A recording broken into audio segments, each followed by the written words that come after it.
Olá, meu nome é Luís Alves e seja bem-vindo a mais um episódio do Live Performance TV, o programa de desenvolvimento humano para quem procura transformação para a sua vida. No episódio de hoje, eu vou responder a uma dúvida que me chega frequentemente.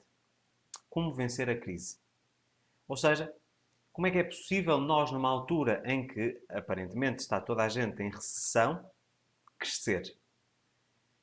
A maior parte das pessoas acredita que quando se fala na palavra crise, nós devemos assumir um papel de vítimas. Ou seja, que o governo é culpado disto, que as empresas são culpadas daquilo, que nós estamos a ser manipulados. Muito disso acontece por culpa da imprensa. De alguma forma, nós vemos as histórias que fazem manchete nos principais jornais e revistas que realmente apelam a realmente muita corrupção e tudo isso. E isso vê-se, por exemplo, nesta altura no Brasil.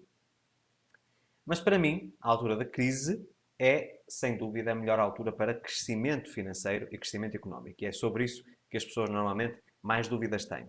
Como crescer financeiramente numa altura de crise. Então, eu vou dizer um ditado, ou vou fazer a referência a um ditado que se ouve já há muitos anos. E que, de alguma forma, traduz aquilo que realmente, para mim, significa crise. Enquanto uns choram, os outros vendem os lenços. E é precisamente isso que acontece na altura de crise.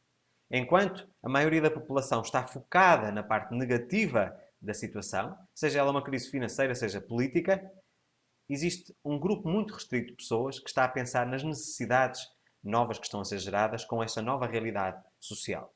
E essas pessoas aplicam e vão à luta, apresentam no mercado necessidades ou apresentam no mercado produtos e serviços que correspondem e que satisfazem as necessidades desse grupo e conseguem enriquecer rapidamente.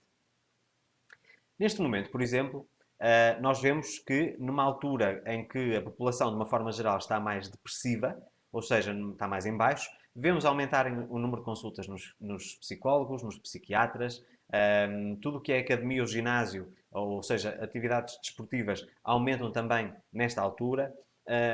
Nós vemos a ocupação, por exemplo, de parques públicos dos pais com as crianças também aumenta, precisamente porque as pessoas tentam contrabalançar, de alguma forma, a parte nociva do ambiente de crise.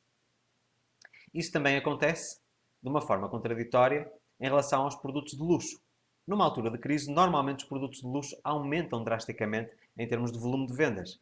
Nós vemos numa altura onde toda a gente diz que economicamente o país está mal, o número de carros de luxo, os carros mais caros do mercado, aumentar drasticamente. E porquê? Porque o ser humano procura precisamente essa compensação.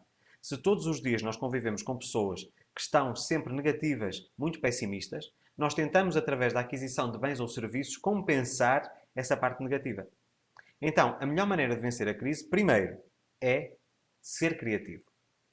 Nós, numa altura em que o panorama geral à nossa volta é negativo, a nossa criatividade é aquilo que nos permite ver para além daquilo que é linear, daquilo que todos os outros veem. Então, se eu sou criativo e se digo, ok, estamos numa altura de crise, novas necessidades foram geradas no mercado. O que é que eu, com o meu conhecimento, ou com os meus talentos, ou com as minhas aptidões, posso criar para satisfazer as necessidades e, ao mesmo tempo, não perder as minhas capacidades financeiras e, quem sabe, até aumentá-las? E é precisamente esse o primeiro ponto. O primeiro ponto para vencer a crise é ser criativo. Apelar àquilo que são os nossos instintos e começar a aplicar no mercado, começar a lançar novos produtos, novos serviços, para poder compensar, digamos assim, o papel de vítima que as outras pessoas estão a assumir. Se eu assumir um papel criativo e for à descoberta de novas oportunidades, com certeza eu vou conseguir crescer rapidamente. Por isso, numa altura de crise, é a altura favorita dos investidores. Devido ao panorama negativo em termos social, eles conseguem comprar imóveis com preços muito inferiores ao normal, conseguem encontrar ações também com preços muito lá em baixo, aplicações a prazo por causa da recessão e da descapitalização dos bancos, eles conseguem investir em aplicações a prazo que dão um maior rendimento em termos de percentual ao ano. Quer dizer, existem imensas oportunidades que surgem com a crise. E normalmente é na crise que surgem as grandes ideias de negócio. E nós vemos que hoje, por exemplo, com os negócios digitais e tudo o que é online, os aplicativos para dispositivos móveis, novos produtos e novos serviços online, nós vemos que cada vez mais existe criatividade a ser posta em prática. E quanto mais criativas as pessoas são, mais elas conseguem espalhar as suas ramificações profissionais e aumentar os seus rendimentos. Da mesma maneira, nós temos que ser analíticos, ou seja, temos que ser excelentes observadores. Numa altura de crise, nós temos que perceber o que é que o mercado precisa. E a partir do momento em que nós percebemos o que é que as pessoas precisam, nós apenas temos que preencher essa necessidade. E todos nós temos capacidade para preencher uma necessidade de outra pessoa. E então eu digo-vos, quando eu comecei em 2013 a pensar nesta mudança de carreira, e em 2014 me diziam que o Brasil estava prestes a entrar numa nova crise, que Portugal também ainda não tinha saído da crise, pelo menos em termos de vivência, em termos social, desde 2008, eu pensei, ok, então de que forma é que eu posso implementar um negócio que seja compatível com aquilo que eu quero fazer da minha vida, que é ajudar as outras pessoas, como é que eu posso fazer isso? E fui descobrindo pequenas ferramentas, como os livros, como os cursos online, como as sessões, para poder comunicar e ao mesmo tempo não estar refém daquilo que são decisões políticas, ou económicas, ou religiosas. Então, uma maneira de vencer a crise, volto a frisar, a criatividade e a segunda observação. E claro, o final e o mais importante é a ação. Na altura de crise, nós temos que agir mais rapidamente que os outros. Nós vemos, por exemplo, eu tenho um caso de uma pessoa amiga, eu sou cliente dele, e depois tornamos-nos amigos, que quando entrou a crise em 2008 em Portugal, toda a gente começou a apertar o cinto. Deixou de investir em publicidade, em formação profissional, em qualificação dos funcionários, na renovação, por exemplo, da própria infraestrutura das empresas. Toda a gente apertou o cinto e estagnou.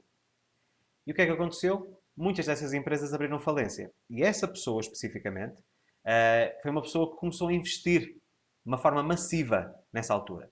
Em campanhas de publicidade, em renovação de toda a frota, por exemplo, de carros da empresa, em formação profissional, em novas competências, novas certificações em relação a algumas marcas. E a partir desse momento, a pessoa começou a lançar uma semente numa altura menos próspera, que hoje em dia está a dar os seus frutos. Então, o crescimento dessa pessoa foi sensivelmente o dobro daquilo que seria se ela tivesse apertado o cinto ou, de alguma forma, eliminado muito dos seus investimentos. Então, a melhor altura para investir, a melhor altura para você dar tudo o que tem para dar, é a altura de crise. E esta altura, tanto em Portugal como no Brasil, é uma altura fantástica para você lançar o seu produto, para lançar o seu serviço, para lançar os seus serviços profissionais, a sua parte de empreendedorismo. É uma altura fantástica. Porquê? Porque enquanto os outros choram, você está a vender lenços. E isto é uma coisa muito importante. E agora eu pergunto, o que é que você está a fazer hoje em dia para compensar esta crise? O que é que você está a fazer para aumentar o seu fluxo financeiro quando toda a gente está a apertar o cinto? Partilhe a sua experiência nos comentários. Ela é muito importante para mim. Se gostou deste vídeo, não se esqueça de curtir e partilhá-lo com os seus amigos. Não se esqueça de subscrever o meu canal no YouTube e juntar-se a mim nas redes sociais, Facebook, Twitter, LinkedIn e Instagram.